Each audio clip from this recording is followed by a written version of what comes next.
Well, I'm back here at the bullfrogging grounds early. I was surprised to find the water level has risen.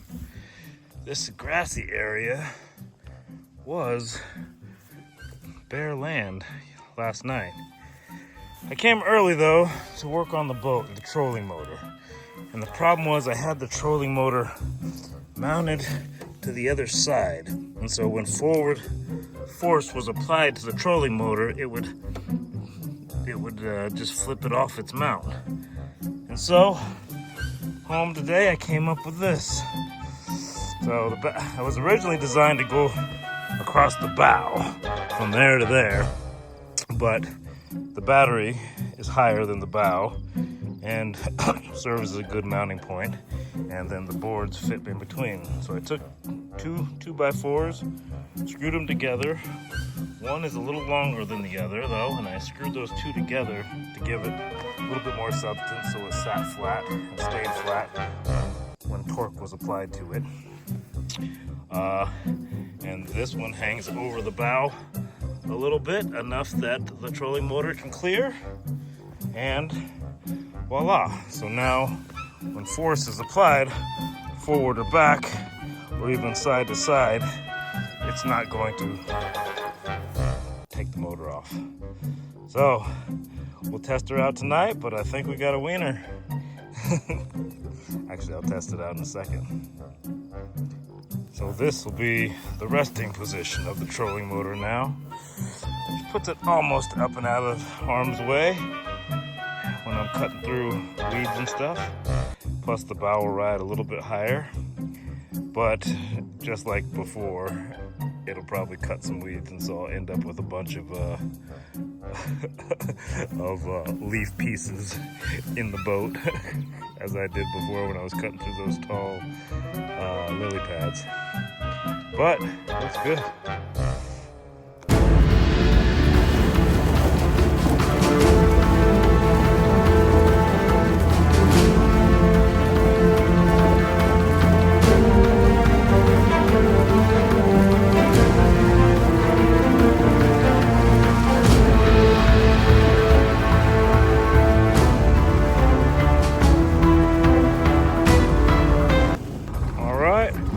After playing with the depth a bit, to find out where I need to be able to steer in all directions, we got her set, and it works well. The fact that it's actually between those battery caps keeps it in place, because it did torque a little bit, but it's all good now. Got the Swamp 23 warming up, and it's time to go. I'm here a little bit early. I'm gonna go play a little bit. That, in a nutshell, is why I was having problems with the trolling motor. And that's the problem I do not have with the mud motor. The Swamp 23 is weedless. All right, I got a full gas tank. Got a working trolling motor. Let's go. Well, the first adventure is actually a chore. Added a container to the boat that you haven't seen before, the blue top one. That is the dead frog container. So that contains the corpses of the frogs that I harvested last night, and actually the night before. And so the tribe's preference is that I return those nutrients back into this ecosystem. And so I deposit them back here on Trimble Creek, so they can be reincorporated back into the ecosystem. But seeing that little mink yesterday gave me the idea that I'm gonna go and drop him off over where he hangs out, and hopefully he'll enjoy a meal.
rising water means there was a bunch more probably cool water that entered this creek system last night.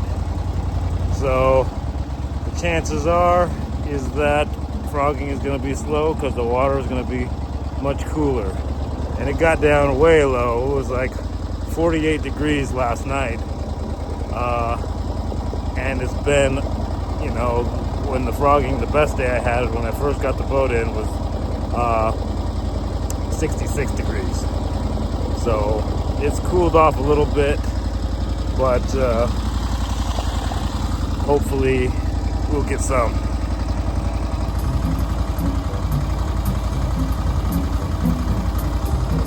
All right, this is where the mink was last night, on that log and on that log. So there's some rocks there. We'll deposit the bullfrogs right over here so we can eat them here. I think I've seen it here in years past. I thought it was an otter at the time. So hopefully they're living right here in the area. All right, frogs are deposited. Over there. Let's go look around and see what we can see during the daylight. We might find a couple of frogs, but we may have access to more areas as well. Hey baby, how you doing? I missed you all day. Cecilia's starting to get jealous of you, but I told her it's okay, I can love you both. I love this.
Across the ground there.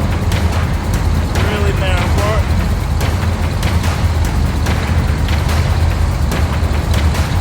You can feel the ground. There's the uneven surface of the creek bottom. Slides under the boat.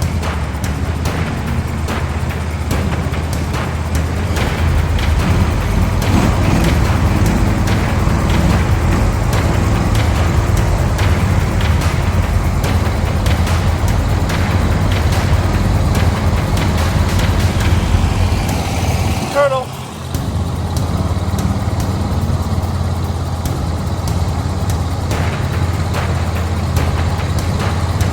Yeah, I had to work a little bit to get in here yesterday because there was so much contact with the bottom of the boat and the mud.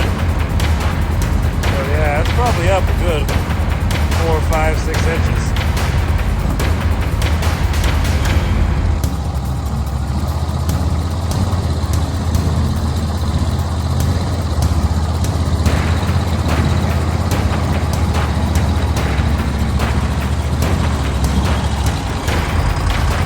Turtle friend.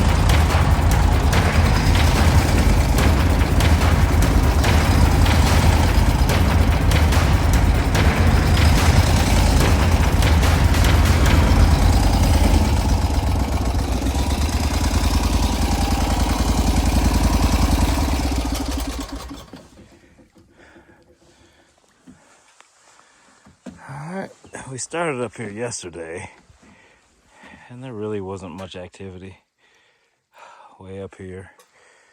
And again, I think because so much new water came in here today and overnight, it's probably going to be pretty slow. But it's better than sitting at a desk. Well, this is definitely one of the challenges to frogging out here. When the temperature drops a certain level, the water level is, the water temperature is higher than the, hi Ducky, I'm just passing by. But the water temperature is warmer than the temperature of the air, and so you get this fog that's building up as the water evaporates or steams or whatever the scientific term for what it's doing. But when this happens, I just stay pretty close to the bank. But just as I thought, it's a pretty slow night. There's not very many frogs out. The water level has been rising. I'm probably gonna just go ahead and take tomorrow off,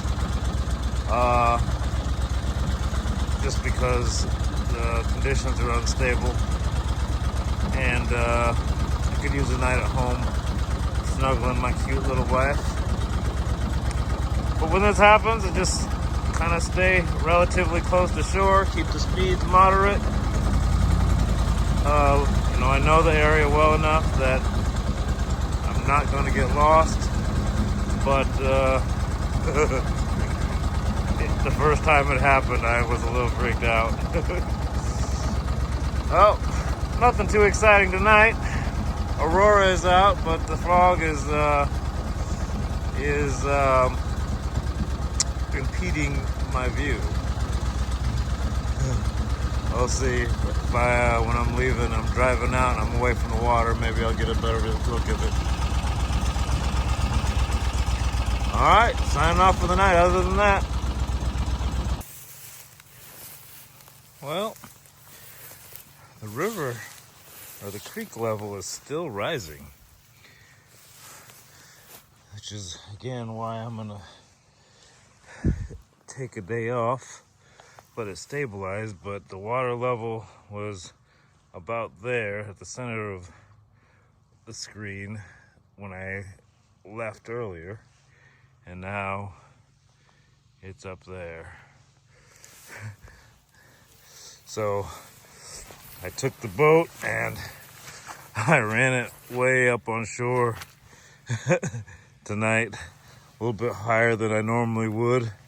It was kind of floating when I got in it earlier, when I first got here. And I secure the handle by tying it off to the side. I got a rope that stays there, a little piece of paracord there. Took the key off, and then I didn't bring an anchor out here, but I just took the bow line and filled up that 5-gallon bucket full of water and put it there.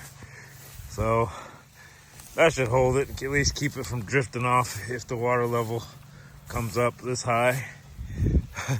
I have had to go and search for a boat before that floated up when the water level rose too much overnight. I didn't pull it up far enough. Luckily, it was just down the creek a ways, and it was on the correct side so I could reach it without having to swim across for it, or try to find another way around. Oh, very slow night, only a couple of frogs, and that was what was expected. So take a day off and relax with the wife tonight.